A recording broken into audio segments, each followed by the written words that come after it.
I'm Excuse in me. Denver, Okay. but I think it's my house. I'm in like the upper corner, so I'm away from the Wi-Fi. Don't worry though, the stream will be stable, even if I'm not. That's okay. We're used to everything being unstable now. All right, so I believe it is live. Mine says it is, yeah. Hi, everybody. Um, Sorry for the delay. I just want to be certain that it is streaming. Yeah, I'm getting it up on YouTube You right are? now. Yep. Great. All right. I will mute myself and hand it over. Cool. Well, welcome everyone in the Zoom and on YouTube. This is our third guest artist talk, and I'm very excited to have Lisa Moore here with us today. Lisa was the founding pianist for the Bang on a Can All Stars from 1992 to 2008, and she has worked with over 200 composers in new music. Her piano playing has been described by the New York Times for its life and freshness and fragility and tenderness. Her performances combine music and theater with expressive and emotional power, whether in the delivery of a simple song, a solo recital, or a fiendish chamber score. It's my pleasure, without further ado, to introduce Lisa Moore. Thanks so much for being here, Lisa. You're welcome. You're very welcome. Hi, everybody. Hi. Um, yeah, this is my studio. And I thought today I would play a little bit at the beginning, and also share some videos with you of past performances that I've given, and also some recordings to give you a range of what my work is. But basically, since this is going out to the whole world, hello world.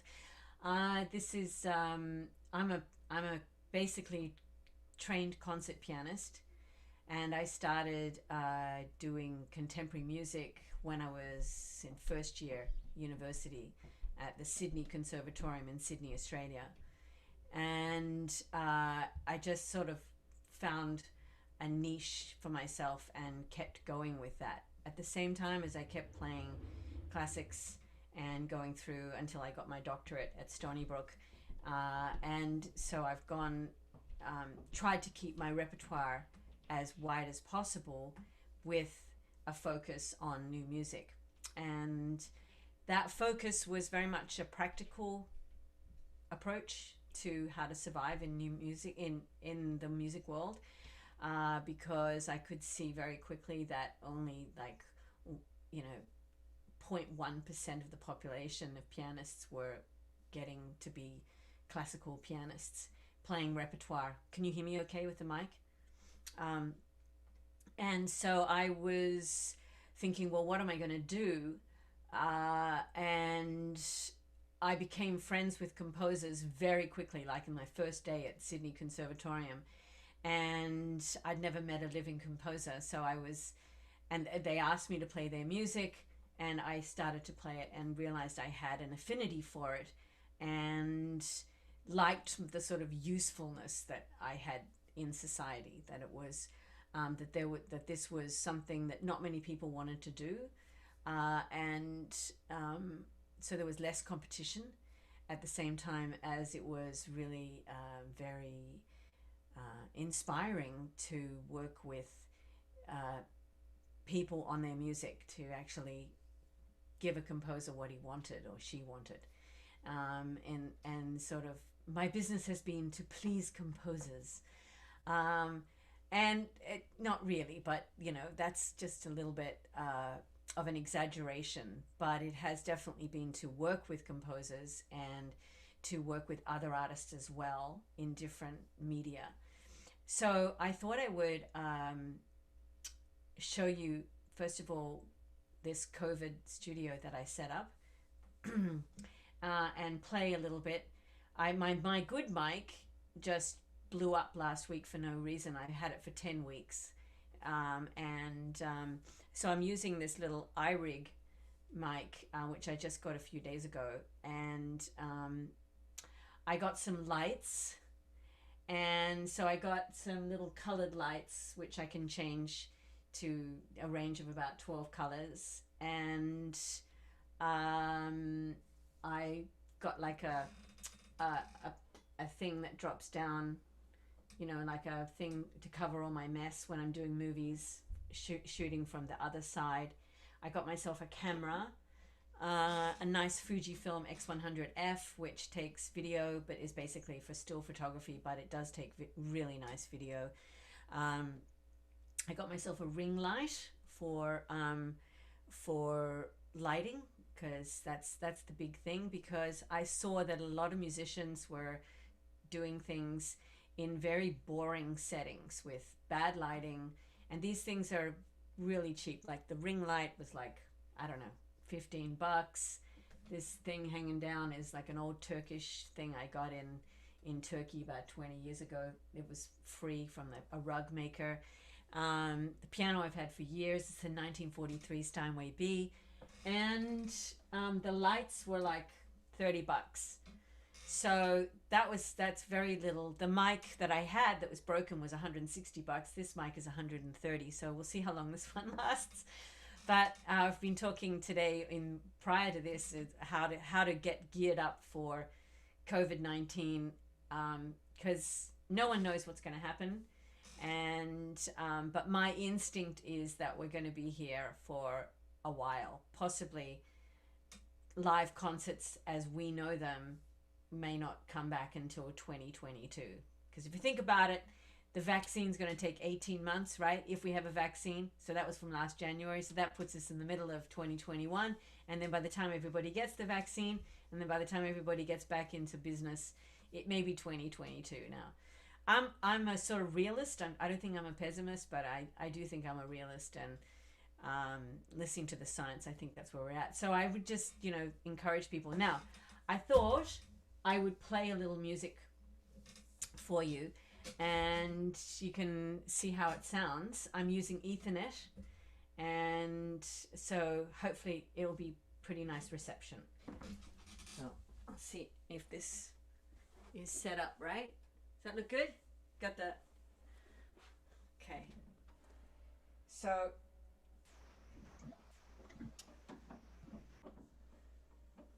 I won't tell you who this is by. You can guess. We can talk about it later.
So that's a little. Anyone guess who the composer is? Thank you. Can't hear you guys, but you can write in the comments who you think the composer is. Oh, here is some.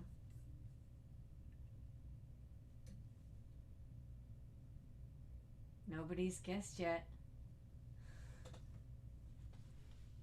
I'm going to move over here.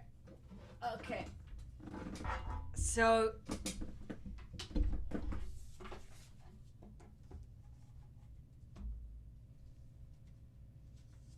ABA form, yep. Yep, D flat major. It's a piece called A Blown Away Leaf, and it's by Leos Janáček. Yeah, so one of the things that my second disc was a Janáček disc. So my first disc I ever did was a disc of Australian composers called Stroke, and the second disc was all of Janáček's music. I have it here. Yeah.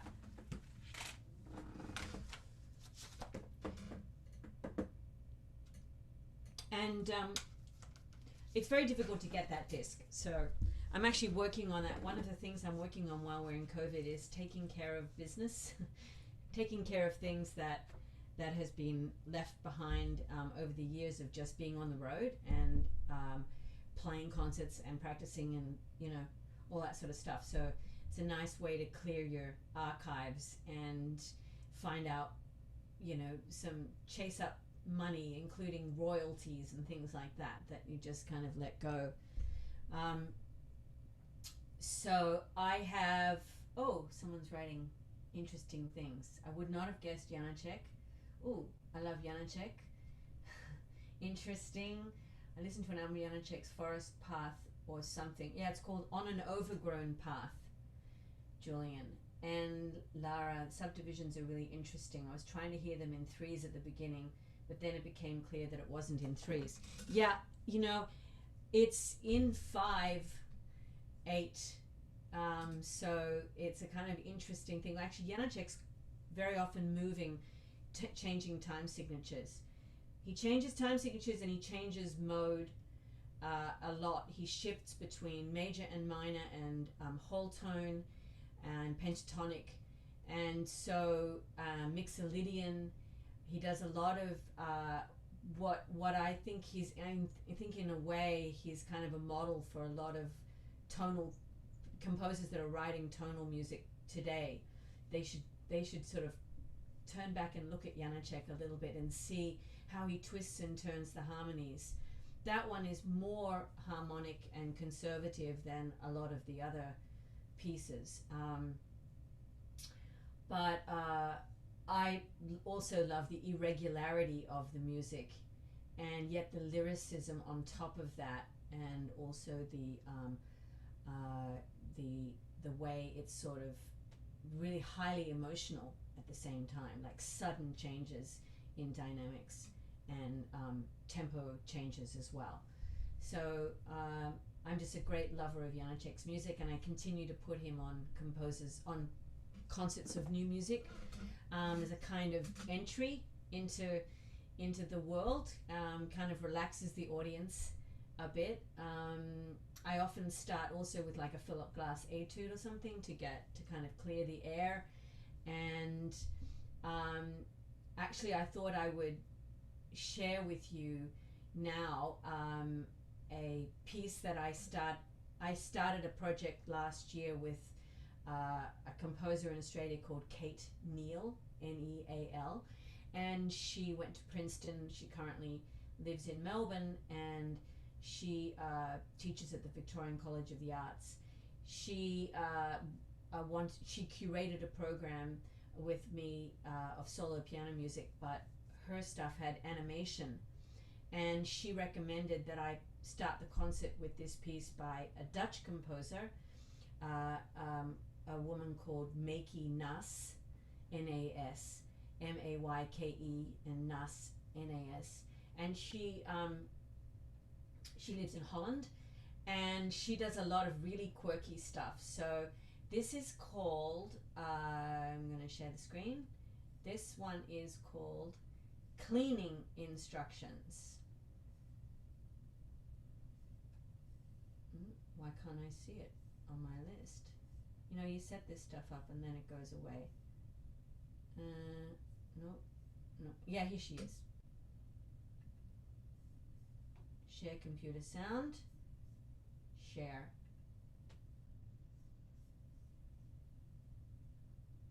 So this is a short piece to open. Oh, that's the wrong one.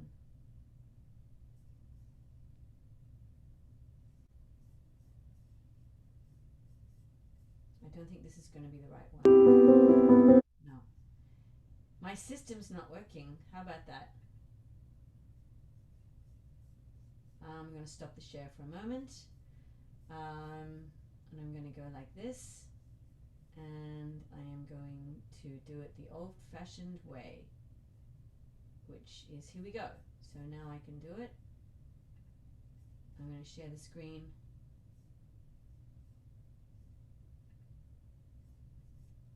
Share computer sound. Here we go. So this was live at, as you can see, from the Melbourne Recital Centre. They have a beautiful salon, which is a flat space, and the walls have carvings of a Percy Grainger score in them. The acoustics are really amazing. And so I like to start the concerts these days with this piece. It's really fun.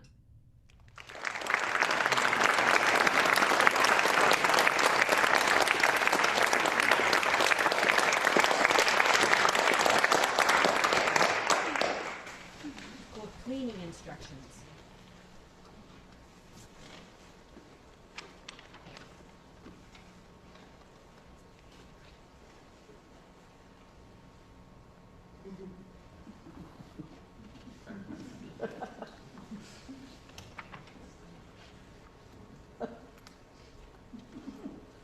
That's my mom laughing.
So that's just a little thing I do. It's just kind of, I like to do that sort of thing at the beginning concert to break the ice a little bit. The audience, you know, some of the people are there because you don't know why they're coming to the concert, and they might think, oh, I'm coming to hear the Beethoven, but you know, it's all stiff, and therefore you know, this kind of just gets them relaxed and also in a much more receptive mood to receive new music. I'm really into talking to the audience and making them feel comfortable. I don't like making audiences feel that they need to know something in order to listen to my music, listen to the music that I'm presenting. And I pick music that generally crosses into that world too, of a sort of art entertainment. I don't want to do music that's really I used to play a lot of music that was very edgy because I'm an old person, and I grew up in the times when there was a lot of very edgy music, and I, you know, people didn't relate to it, and I didn't relate emotionally either to it. So I've sort of come around, partly through Bang on a Can. I got into doing more accessible stuff. So so another piece that oh, by the way, about the laughter, I just would sort of address the laughter aspect. I'll get this down near me.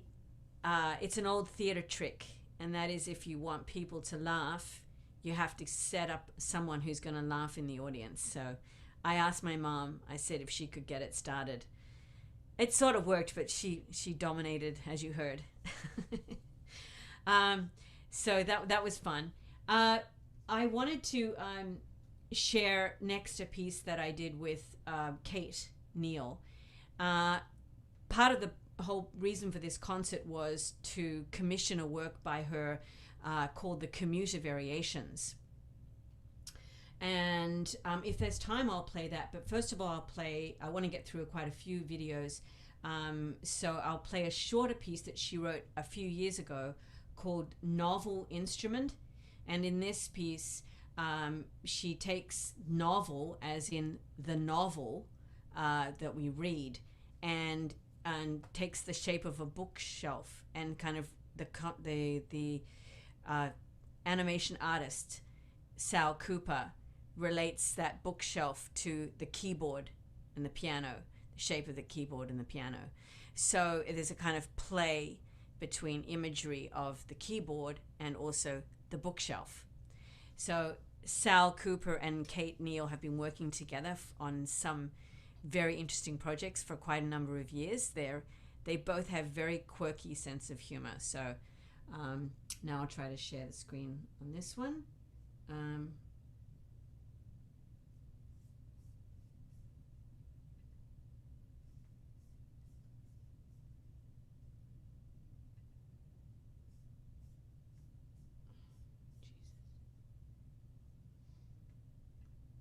My whole technique. Okay, now it will work. Sorry guys. Here we go.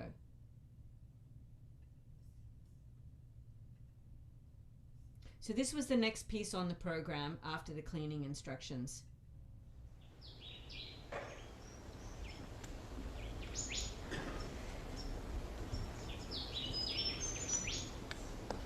I'm reading a book.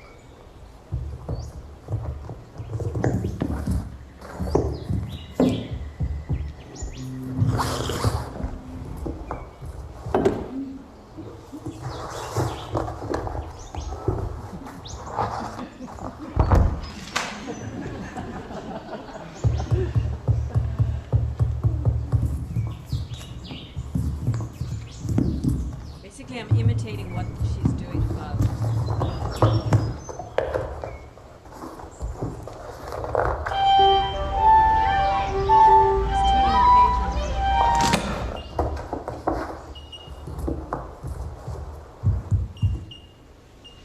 Australian birds in the background.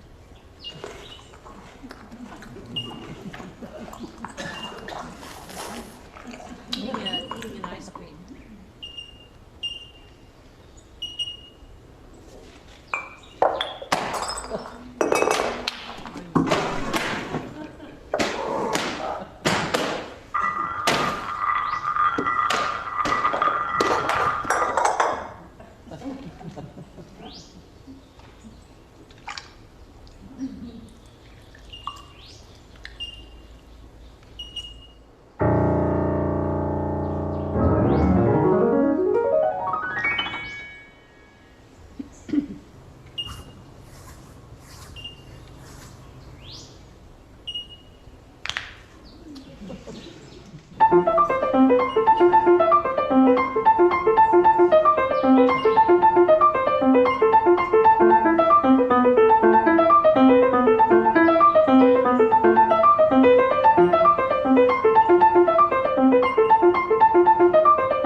So yeah, that's Novel Instrument by Kate Neal, and that was quite tricky to perform, I have to say.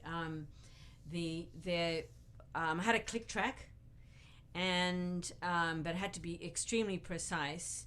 And even though it's difficult to see this far away, when you're in the audience and you see the screen, the every note is exactly in time with on the with the bookshelf hands, and so there's that aspect was tricky because it was also a very difficult piano part, and the theatrics beforehand also had to be exactly within. It's a shame you can't be in it.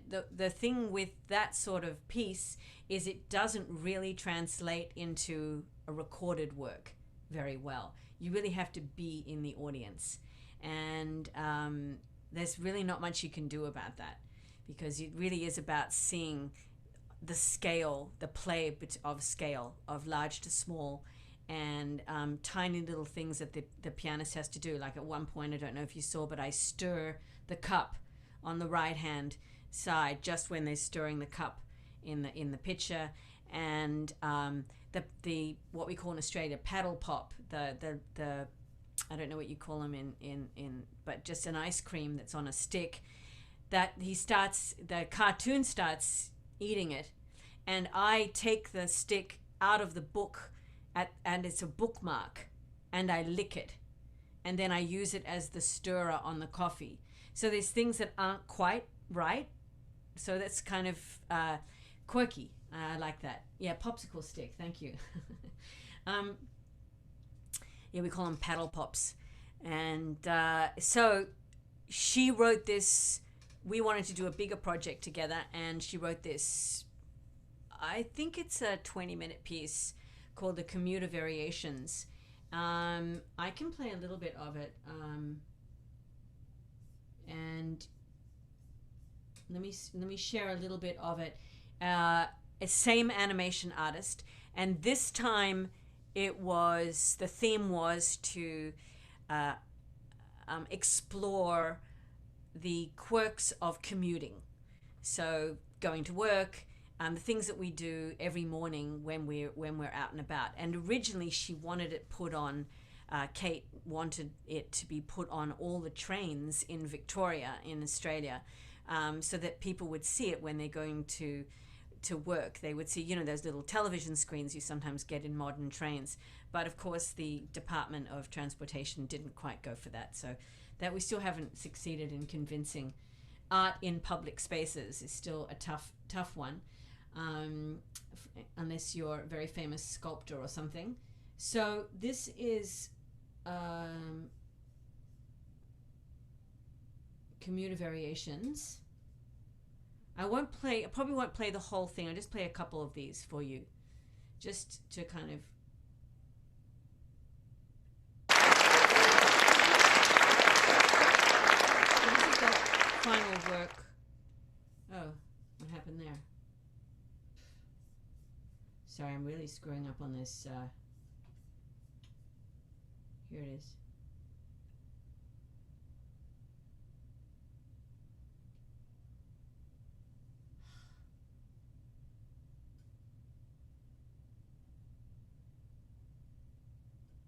Oh, really screwing this up.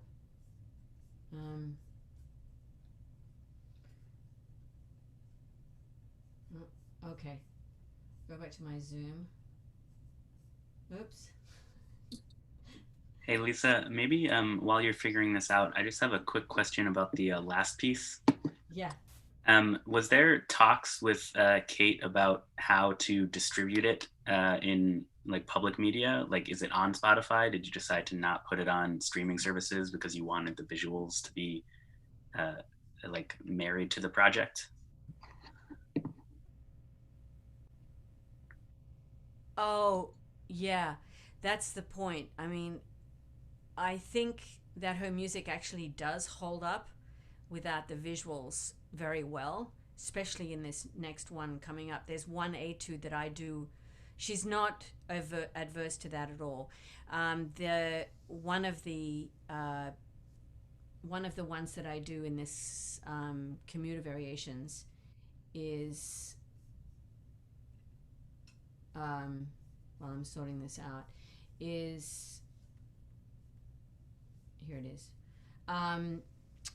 called, I forget what it's called, but it's I've done it as a solo etude, so it could be. But yeah, a lot of her stuff, she's written some fantastic pieces, but they each have a theatrical aspect to them. So I mean, you could do DVD, obviously make expensive DVDs with multiple cameras and things like that.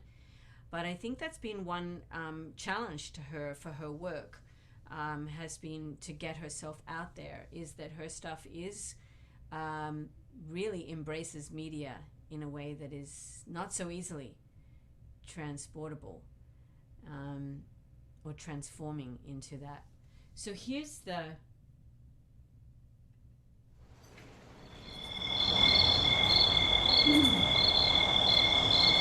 But this time I've carried on some little cars, little toy cars, and put them on the piano. I carried on a suitcase.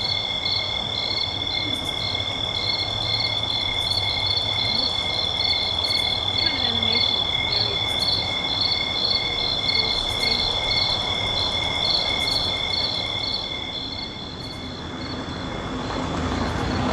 Toy cars.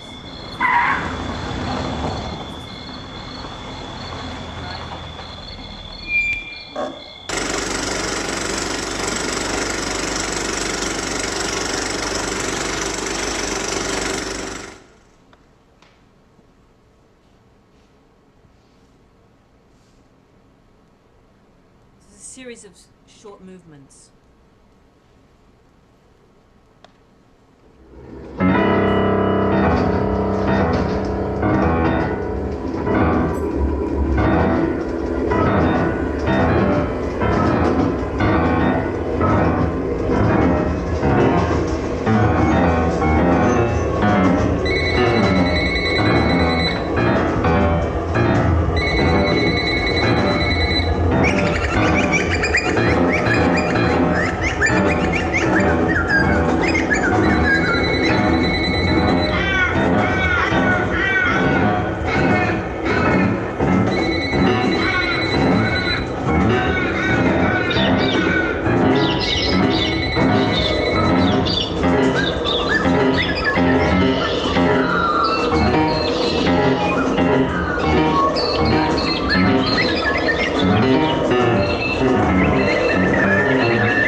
So in that one, just so you're aware, I don't know how well you can see the animation, but people are picking up their telephones in the subway car, in the train car. I'm supposed to be playing the sound of the train, and they are, when they start talking, they talk with Australian bird song. So these are all birds. Australia's filled with exotic birds that make the most extraordinary sounds, and so Australians are very attuned with those. So it's funny. It's supposed to be funny. So I'll keep going. Bathed in light.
gist.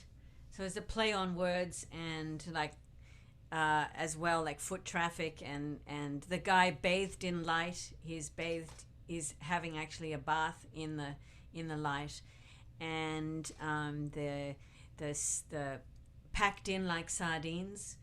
You know, when you say you packed in like sardines when you go on the train cars. So it's sort of whimsy and kind of a delightful whimsy, and again, people enjoy that, and so that's been a fun piece.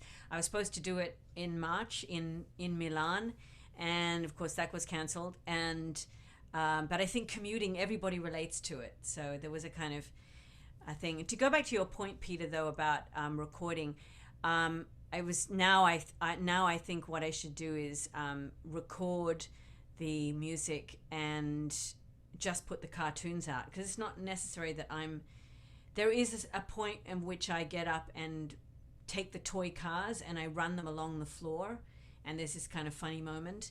And I do a couple of other things with bird calls. I have one of those Chinese water whistle things that makes the bird calls, and I do a few things like that. But certainly some of the movements would be nice as little YouTube singles, I think. Anyone? Oh yeah, I love the styling of each miniature. Oh, we can't hear you speak over the video. Thank you. I thought you could, but yeah. We do have another question about the commissioning process for the project. If you could talk a little bit about that. Which one? Sorry. The commissioning process, I think both for the set of miniatures with animation and also the one prior to that. I forget the name of it. Novel instrument. Yeah, novel instrument was not commissioned by anybody, I don't think. She wanted to write it for me, and then I couldn't perform the premiere in time, so she allowed someone else to do that. And I'm not sure if they got money to do it. Probably Sal did get money, because animation is extremely time consuming and expensive.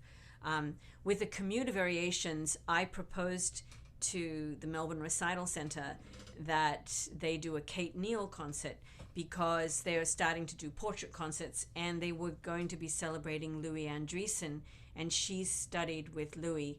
So it was Louis's 80th birthday in 2019, and she studied with him in The Hague.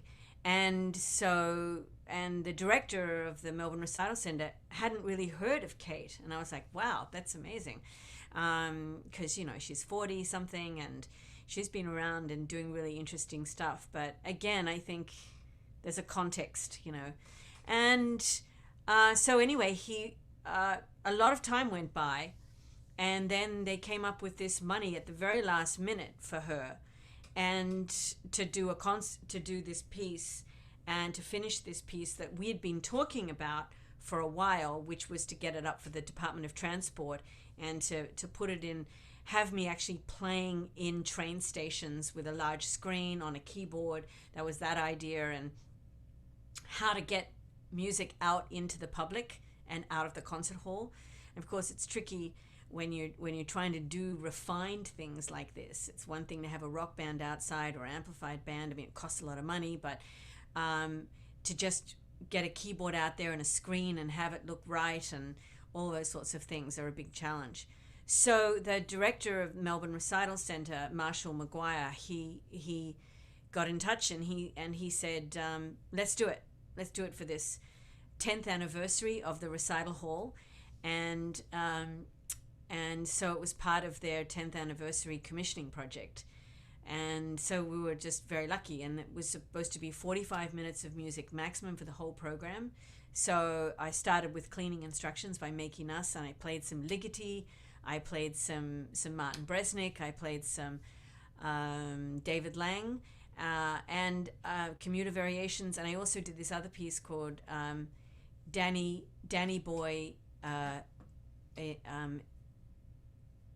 Adrift in the Rising Tide, which I'll play for you next, because that brings me on to something else, which is an Irish project that I've been working on and commissioning composers in Australia that have Irish backgrounds, and they may not even know they have Irish backgrounds because they were told they were English, which is very common. But I went to Ireland, was working with Bang on a Can. I went there. Donica Dennehy invited us there years ago, and we played in the festivals over there. And I just felt like I had arrived home for some reason. I just felt like completely like I'd been here before. And I'm not that kind of, clairvoyant or sort of that kind of magical thinking person. But I was just really struck by it. And so I went back a couple more times, couple to play, but also just as a tourist. Went up to Northern Ireland and started reading more about the troubles in Ireland and the why we left as a family and went to Australia. Well, my great grandfather did, and what that was about, and the famine and all of the aspects of Ireland. So I just got really interested in it. It was kind of passion project, and I decided, hey, why don't I ask Australian composers if they're Irish and if they want to write something that's based on Ireland. And in the meantime, I found out that Danny Boy, the tune that we all know, is the third most popular tune in the world, next to Auld Lang Syne and Happy Birthday, apparently. That actually came from my village, from my great-grandfather's village, Limavady. And so that was like, okay, so this is I'm getting some more tools here to work with. And so I actually asked one particular composer, Eric Griswold, if he would actually set Danny Boy. I actually asked all the composers if they would do that, and none of them wanted to do it. They thought it was corny. Some people thought it was corny. Some people, I don't know, they just wanted to go in their own directions. And but Eric actually set in a quirky way Danny Boy. So I thought I would share that.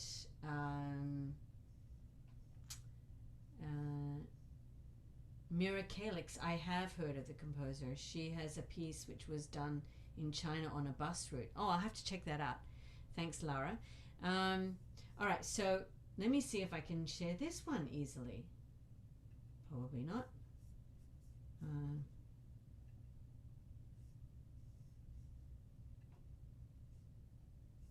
Here we go. So Danny Boy, Adrift in the Rising Tide.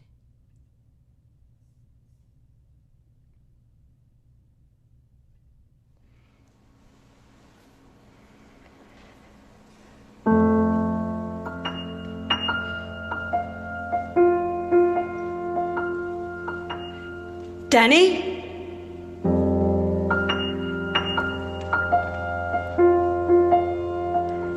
Danny.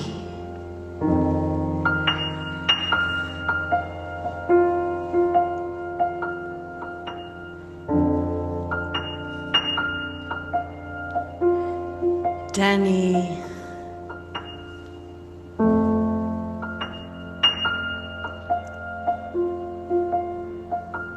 Danny?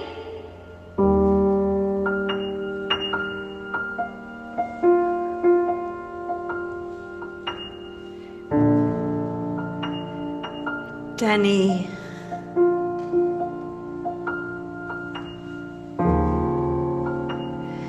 Danny.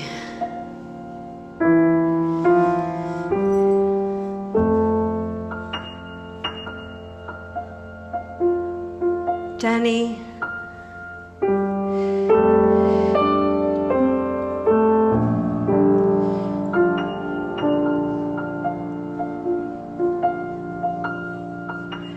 Danny.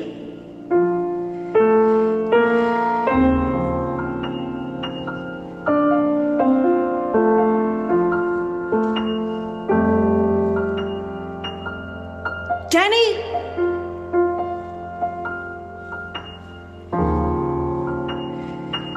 Danny boy.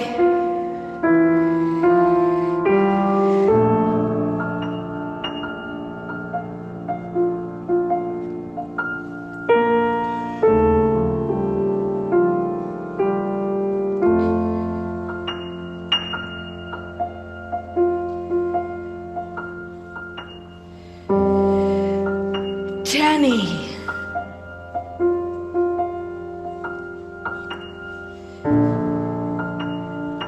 Danny boy. Danny.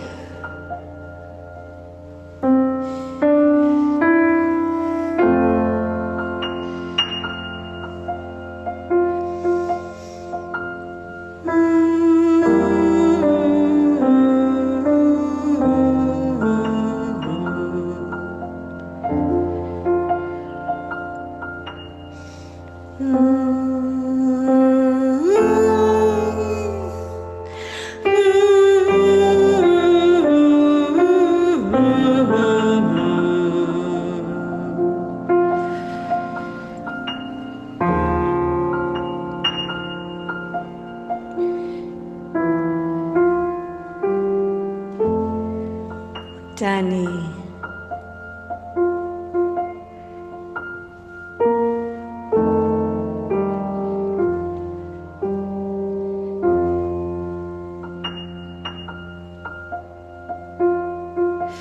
Danny.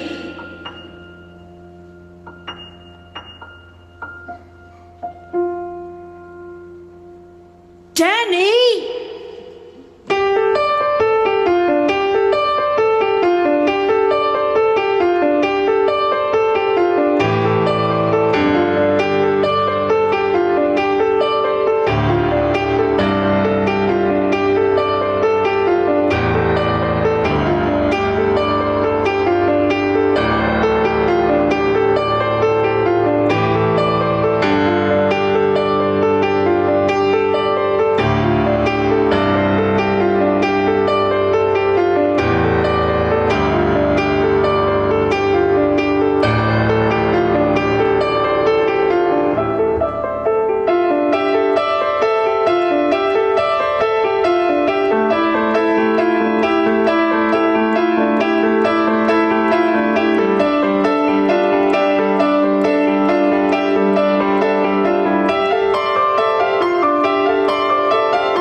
When ye come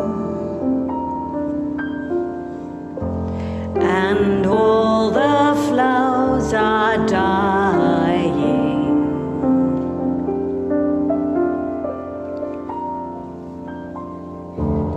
if I am dead,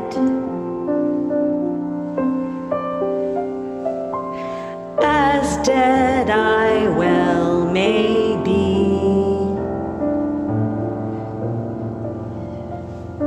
you'll come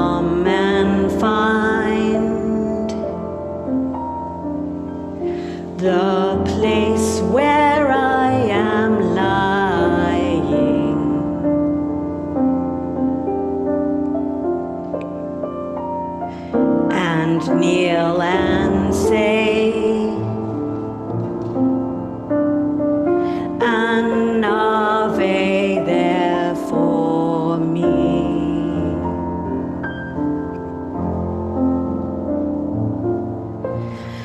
And I shall hear though soft you tread above me,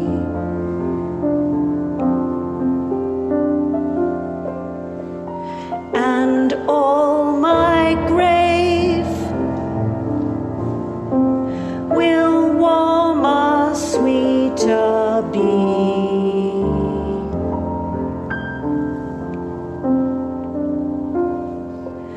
For you will bend and tell me that you love me, and I shall sleep in peace until you come to me.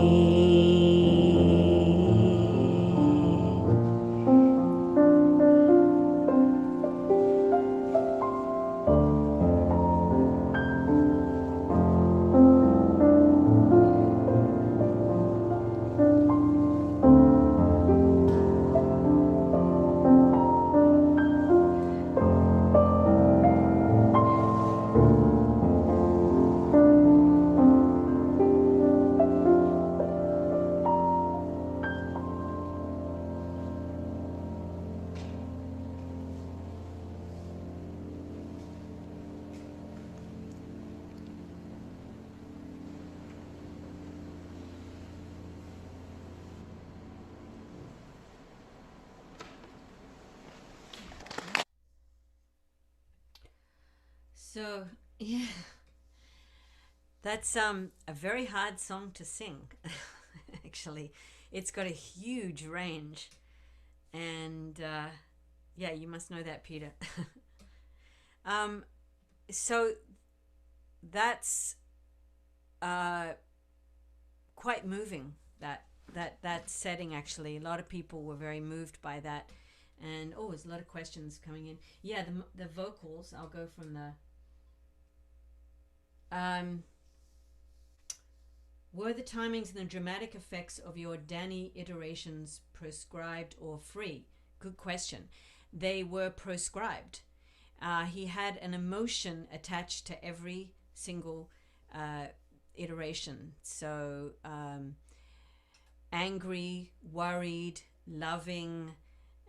Basically, it was supposed to be you're standing on the shores of Ireland and calling out to Danny over the sea, or standing on the shores of Australia, calling back to Ireland. Danny, where are you? That was the idea. And so that was everything was completely written down. Eric Griswold is a US UCSD ex-UCSD composer who went down to Australia. He is married to Vanessa Tomlinson, who's a wonderful percussionist, and they have a duo together called Clocked Out, and you should check them out. They do really, really interesting things. Basic found objects, sounds, as well as big pieces. Eric is known for his inside the piano stuff. He's amazing inside piano preparations. I've played his piano concerto, Wolf in the Mangrove it's called, and he's all over YouTube, so you can check him out. And Vanessa's just an incredible percussionist and all-rounder, and a great mover and shaker of things. They both live in Brisbane, Australia. So then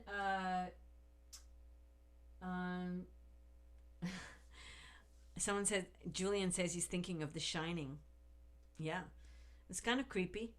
How are the vocals being mic'd? Were you wearing a body mic? Yes, I was wearing, I think it was I forget what it was, but it was one that we either stuck on here or it was a headset mic. It was a DPA mic from the house.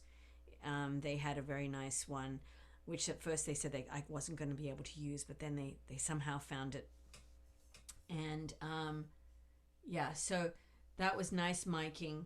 As you can see, the cameraman didn't quite get the piano keys in there, but you know, it's a bit of a challenge. But what are you going to do? Yep, a bit of Sati. Yep, love Griswold. Well, thanks everybody, and nice comments. Okay, so we don't have too much time yet, and I wanted to share a bunch of other things with you. Basically, I'll just briefly say that I do a lot of speaking and playing now, and have collected quite a number of pieces where I do that. It sort of started way back in high school. I was doing a lot of acting, well, actually in youth theater when I was a kid, and so I was thinking, what do I want to be an actress, or do I want to do music? And at the last minute, I decided I'm going to do music instead. And then years after that, I started to develop, well, how can I bring what my roots were really back into music? So I did this big piece by Friedrich Rzewski called De Profundis. And some of you may know that piece very well, but some of you may not anymore. It was written in 1991. And I wanted to play you a little bit of it, just to give you a heads up on the text is by Oscar Wilde, and Oscar Wilde was put into prison for basically being a homosexual in late 1900s in England, and he did 2 years hard labor for those crimes, and for the crime of sodomy. And then he basically, after he left prison, he didn't do anything with his life after that. He wrote one poem, large poem, but he ended up being excommunicated and died in Paris alone. While he was in prison, he wrote a long letter to his lover, Bosie, or Lord Alfred Douglas, and he put this 90-page letter, was written with one piece of paper at a time, never allowed to go back and edit. He was only allowed one piece of paper in the cell, and he was published as a letter called De Profundis. Well, Friedrich Rzewski, the great American composer who lives in Belgium, he set parts of the text to music for a solo pianist. So it's a 25-minute piece for a speaking pianist. And it starts out in a very raw way, which I will share for you. So this is from a performance I gave in Sydney a couple of years ago, in a small room, actually. So at Sydney Recital Hall.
Reading Jail and say that is where the artistic life leads a man.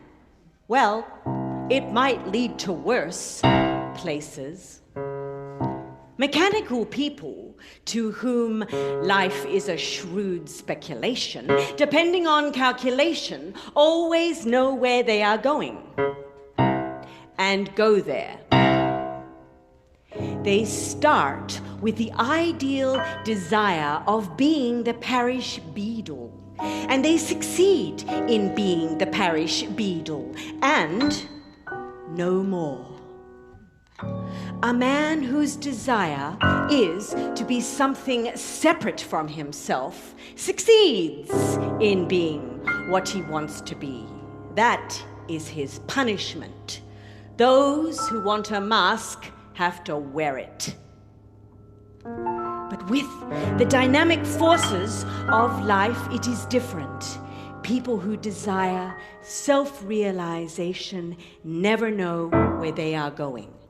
They can't know. To recognize that the soul of a man is unknowable is the ultimate achievement of wisdom. The final mystery is oneself. When one has weighed the sun in the balance and measured the steps of the moon and mapped out the 7 heavens, there still remains oneself. Who can calculate the orbit of his own soul?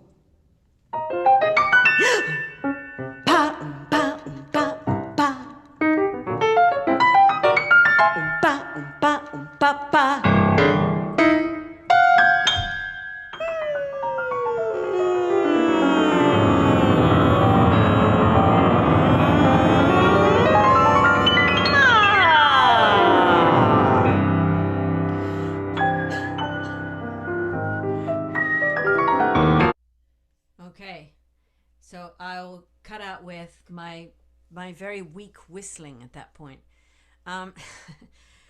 So that goes on, and it goes through various different stages.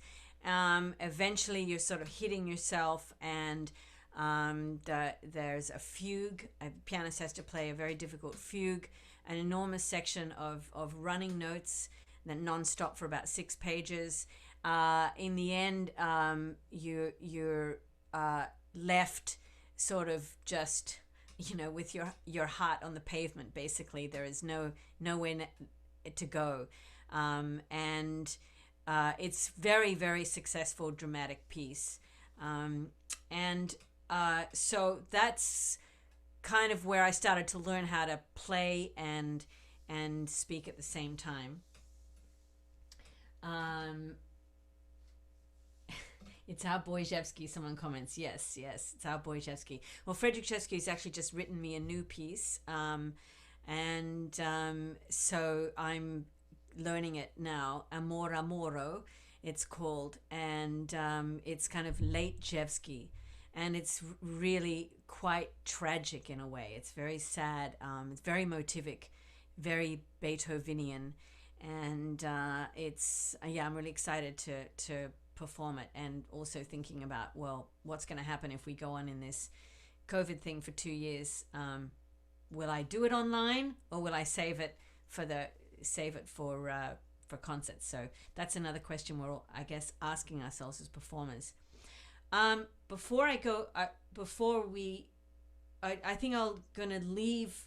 I've got a couple more solo pieces that I could show you that have voice, and also I wanted to play a little bit of Donica Dennehy's Stainless Staining for me, which is piano and let me just play a little bit of it.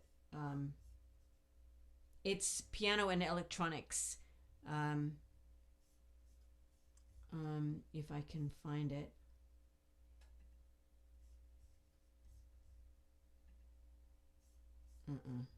Okay.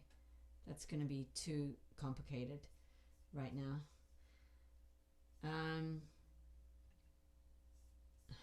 Okay. I won't do that. I will instead... Well, actually, I do want to get to this, so...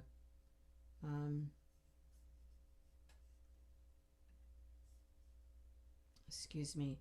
I wanted to talk more about the some of the ensemble stuff I'm doing, because I know that that's what's happening at the festival. And so I thought I would play you a little bit of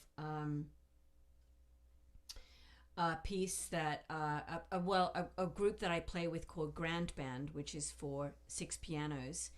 and a little video we made.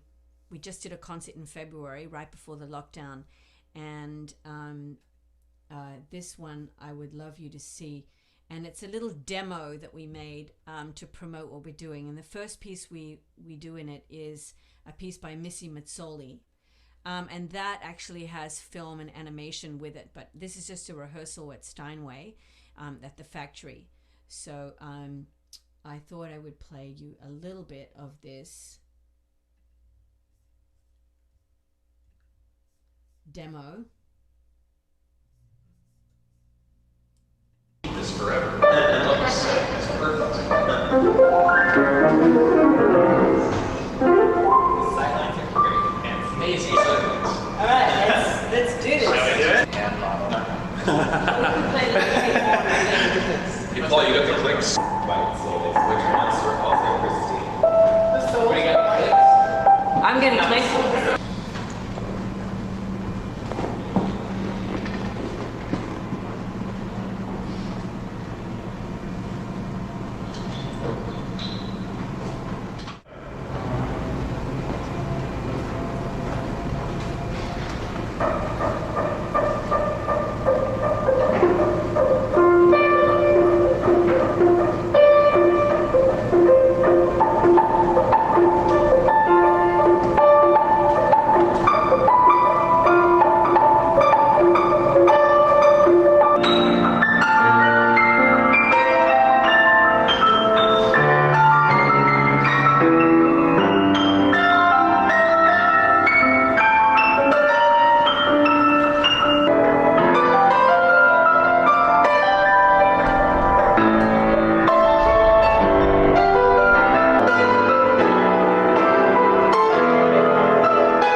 So yeah, it's it's a really fun group, and we've commissioned quite a few pieces. Had some pieces just written for us, and we try to also do pieces that are adaptable, like the Julius Eastman pieces, Gay Gorilla and Evil N, that are very adaptable to multiple pianos. So that's been interesting project that I work with. As you can see, it's kind of chaotic, and 6 pianists in the room is kind of like 6 control freaks. So, but we manage it. Now, another group that I play in is with Ashley Bathgate, the cellist, and we've had a group since 2010 called 2 Cents, and we've done quite a few concerts. We commissioned about 10 works, and we've been sort of on gone through periods of sabbatical, and because she got really busy with Bang on a Can, and then we occasionally do concerts still together, and we're very good friends. So I wanted to play you a little bit of this piece, which was actually arranged by Martin Bresnik, who happens to be my husband, where he's a composer, and he arranged this Jack Bruce tune for us, and it's called As You Said. And Jack Bruce, of course, was the bass player in Cream, and he also studied cello at the Glasgow Conservatory. And so this was a nice opportunity to use the cello in a rock piece. It was just short. Sorry.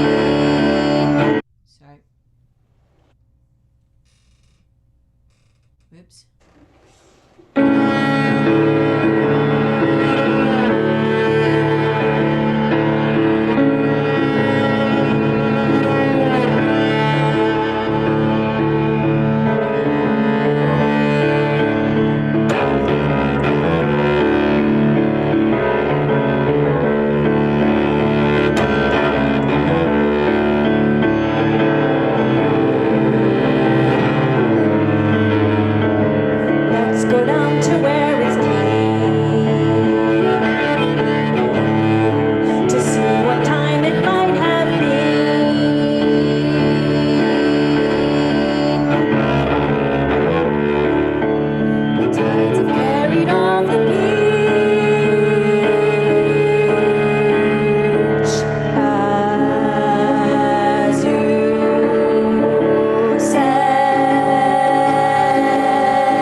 So let's go back to now that's back.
yeah, so that was fun.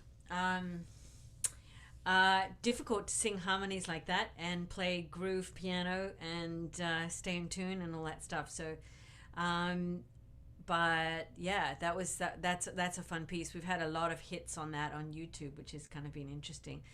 And so yeah, there's that. So there's the grand band, and 2 Cents, and I'm also in a group called the Paul Drescher Double Duo.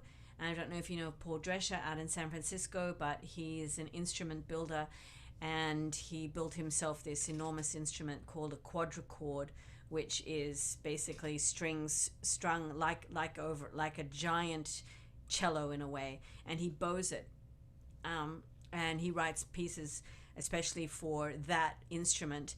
And he works with a guy called Joe Darvel, who is also an instrument builder, who worked with Robert Moog and people like that. So these are kind of early pioneers of instruments. And so we do chamber concerts together. We haven't done one for a while though. But yeah, so yeah, do you want to open up to questions? That would be great, because there isn't that much time left, and I have a few more things to play, but I could go on with that. So let's open it up. Yeah, great. Thanks so much, Lisa. Does anyone in the Zoom call have any questions? Also, if you're watching on YouTube, feel free to toss it in the YouTube chat.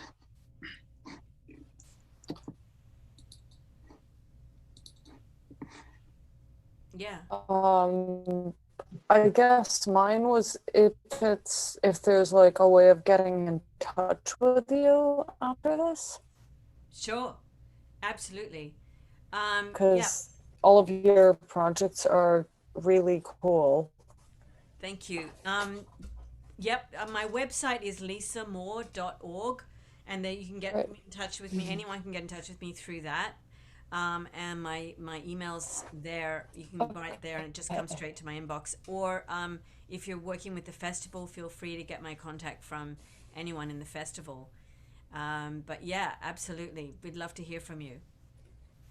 I'm actually thinking of there's another thing that as an artist I'm thinking of doing really simply is joining Patreon. I'm ready to launch, and it's kind of an interesting thing because classical musicians classical, sort of more conventional musicians don't tend to do that. So that's also like a part of this whole COVID-19 survival kit. So if anyone has any ideas on that, I actually put up a thing on Facebook asking people what they would want from me as kind of because basically on Patreon you sponsor somebody, you pay a little bit of money each month and you get something from them, and they give you stuff. So that was kind of interesting. I got some interesting feedback. A lot of composers wanting advice as well on things, on how to write for piano or how to write for inside piano, or some tips on things like those sorts of practical tools, as well as more creative projects. Anybody else? Yeah, I've got a quick question that kind of goes off of that then. I was just wondering specifically about commissioning and how you go about fundraising for that, or how do you go about paying a commission? Yeah, good question. Well, crowdsourcing is one way, and that's been very successful with Ashley and I in 2 Cents. We raised $10,000 on Kickstarter to commission 3 composers, and that was 10 years ago, and that was the early days of crowdsourcing and crowdfunding, so that worked really well. In Australia, there is some grant money sort of floating around, not so much anymore, but it's, the other thing is just, raising the money yourself through if you have some people that Richie Riches, we call them. If you know a Richie Rich,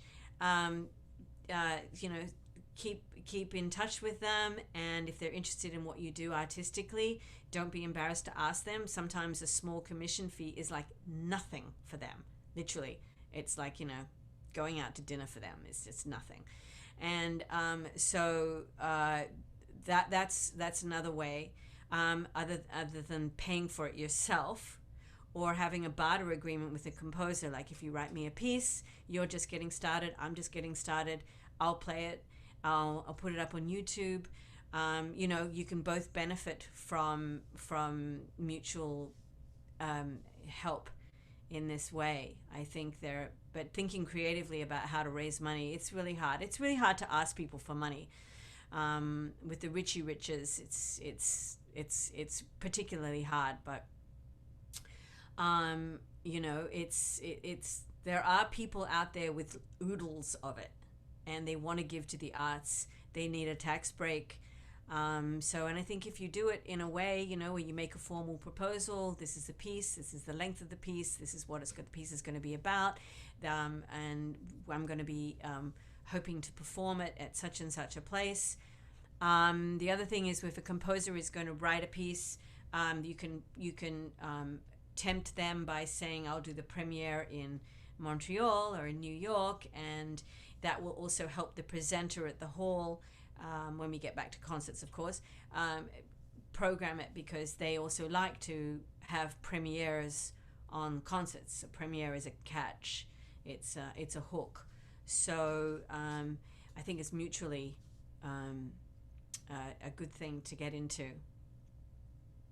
Is that yeah, those are the main things I can think of for that.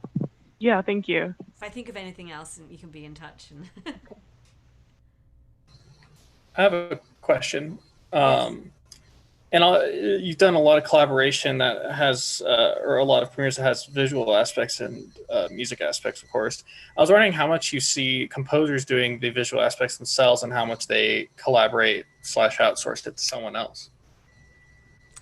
Well, I think now with you guys, you younger generation coming along and being quite good with gear, much more than we have been. I mean, when I was, you know, I didn't get a computer till I was like in my late 30s. That's when computers came in.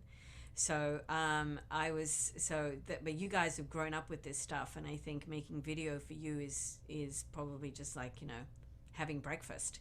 So I think in a way you can, if you feel you're visually minded and you have a visual mind, some composers do, some musicians do, and some don't, then I would encourage you to make your own stuff. But it's always nice to collaborate as well. So if you're at university and there's a film department and you find a budding young filmmaker who's interested in collaborating with you, that's also like a really cool way to go. So I think either way is nice.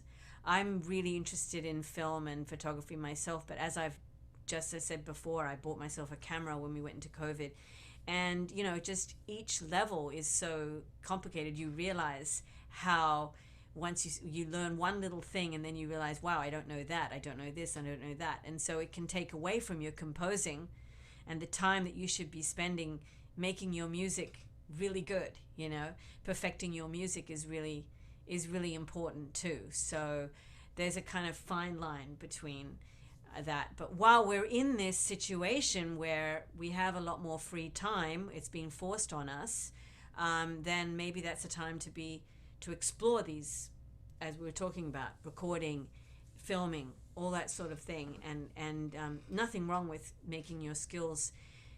And in a way, a lot of these kind of handheld, like I could have showed you a couple of Philip Glass videos I've done, where I recorded a disc of Philip Glass music in 2015, and I had a young filmmaker, the guy who actually made the Grand Band walk around with a shaky camera. He did he's a Colombian composer called Julian de la Chica, and he made some videos for me of me walking around New York.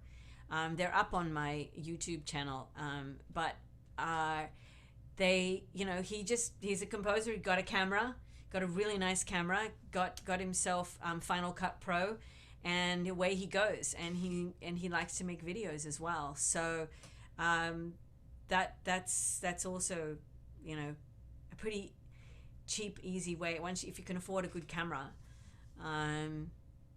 they are rather expensive. even this, it's not like the $100 mics, you know. But anyone got anything else? You. Yeah. I was wondering, you were telling us about the ensembles that you're a part of. Have any of them thought about doing anything during the pandemic, or is it mostly waiting until concerts start again? Yeah, well, I suggested to Grand Band that we do something like something that can be done with a click track online, and I didn't get a response from 4 out of the 6. So I think one responded, or maybe two. There's some of us are not embracing the technology as well as others, and I totally understand. It's pretty daunting, and it's expensive too. It's a little bit expensive, although it's not that much if you want to just get the very basics, and you know, with your iPhone and things like that. But but generally not. Not. I've had one go with a bunch of people. I think I explained to you, Peter and Shoshana, that we got together and we did a piece by Eleanor Sandreski, and it was a sort of an in-C type of piece, a Terry Riley in-C, and we just had such problems hearing each other. We couldn't hear the track, the accompanying track, very well, because only one person could play it, and you couldn't play it through all of our speakers. So that's a problem. There's problems with latency, and we heard the tape running back to us, and it just sounded just awful. Now, I think it can be improved on, but I think you need some serious software and things. And I think what I offered on zFestival to Krista was, if they want, I can try conducting a rehearsal, and I think that because the visual might work, but again, you're going to have latency things, and people aren't going to hear each other like we're in the same room. So the alternative is to get into a room together, safe distancing, which people are doing in Australia. They just started doing it, although that's probably going to stop again because they're starting to lock down again. But they've been doing safe distancing at the Melbourne Recital Centre and other places called Melbourne Digital Concert Hall. So people getting special permission to get into buildings and do things. So that's still a possibility. But with people living far away, how do you get to each other? Where are you going to stay? And all that sort of thing, and the transportation getting there, and the risk of getting COVID on the way, and you know, because a lot of us are spread out. So there are logistical problems. They're not insurmountable, but they are significant. And I think a lot of us who are used to playing chamber music together are playing in beautiful situations, in great halls with beautiful pianos, or whatever. How far are we willing to compromise? I know my husband teaches at Yale, and what they did with the composers this past semester is they gave them, they asked them to write for a soloist at the Yale School of Music, and then the soloist played it back, and then they did a Yale New Music New Haven concert with the soloists performing in their own spaces. So that's a nice idea, to kind of embrace solo playing. Is not a bad way to go. I just saw the group in New York called Cantata Profana, or Profana Cantata, whatever it's called, and they did a very successful job of making videos into real time, into ones they could play on YouTube, and they did a concert for YIVO, the Yiddish Center, and based on Yiddish folk tunes, and that worked very well. But again, that was pre-recorded, then mixed, and then, but they learned to play together. They obviously had I think they were cueing visually off the pianist. I was trying to figure it out, but I think they were, instead of using a click track, they were cueing off the pianist. So it's possible to put projects together, but whether or not the live is actually gonna work is really, really tricky. It's built for vocal, for speaking, right? The Zoom is built for speaking. It's not really built for the bandwidth of music.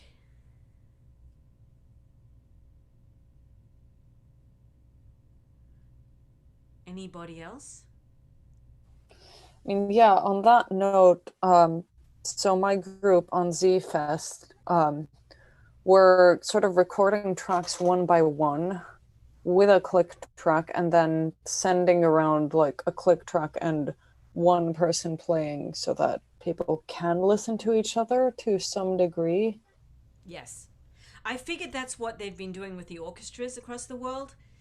That somebody laid down the track, like you see Bolero, you see these very rhythmic pieces working that way, Bolero and stuff like that, and they must have had somebody laying down that one track or just a click that they were, so that you have some sense of that.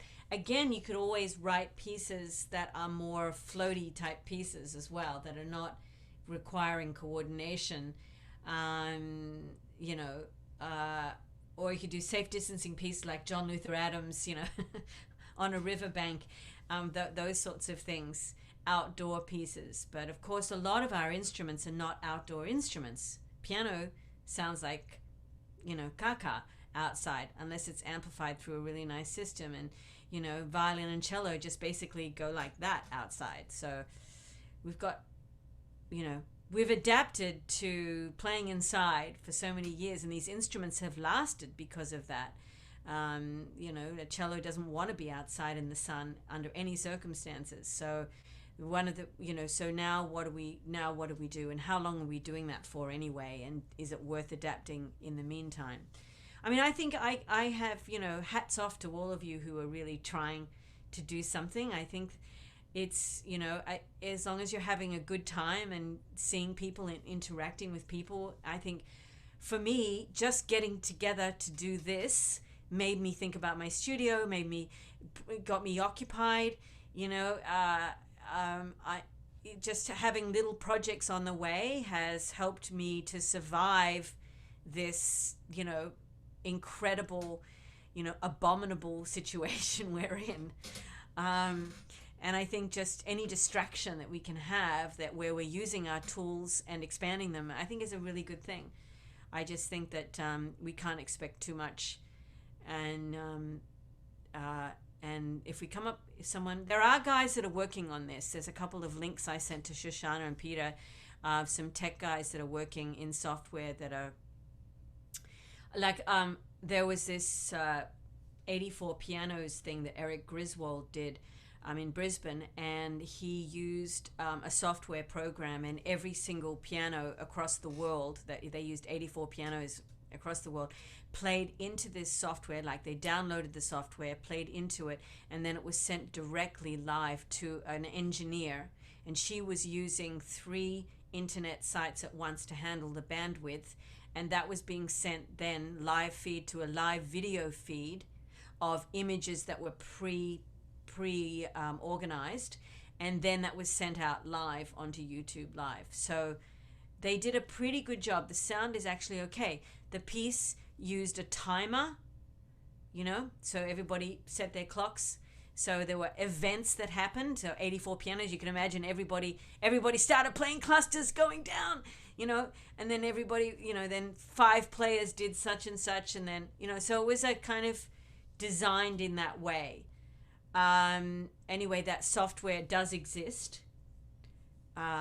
So it's for those who have the time on their hands and want to go into that land, it is there. It's just very, so it's a whole nother field. Great. This reminded me. Oh, whoops. Sorry, Laura. Okay, I go think ahead. just Okay. for the sake of time, I think we're gonna pause here and turn off the live stream, and then we'll have a little more informal Q&A after. So any lingering questions we can talk about there. But Lisa, thank you so much again for joining us today. You're welcome. And yeah, I think Shoshana, whenever you're Thank ready. you for having me. Thank you for being here. This is wonderful. Yeah, let's give a